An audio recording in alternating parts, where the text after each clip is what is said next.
Hello to everyone, welcome to my channel Beauty Tips. رمضان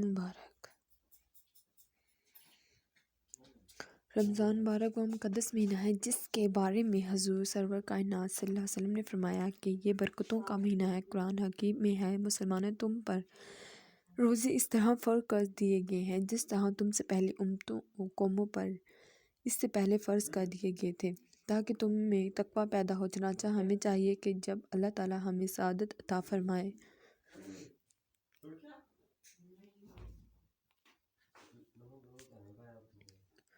ہمیں صحت کی حالت میں رمضان مبارک کو پائیں اور کوئی سفر بھی درپیش نہ ہو تو پورے احترام کے ساتھ روزے رکھیں۔ اس روزے کی برکات حاصل کرنے کے لیے دن بھر ایسا طرز عمل اختیار کرنا چاہیے کہ جو تقوی تقاضے پورے کر سکے۔ تقوی کے تقاضے کو محفوظ رکھا جائے تو روزے کا کوئی فائدہ نہیں۔ حضور کریم صلی اللہ علیہ وسلم کا ارشاد ہے،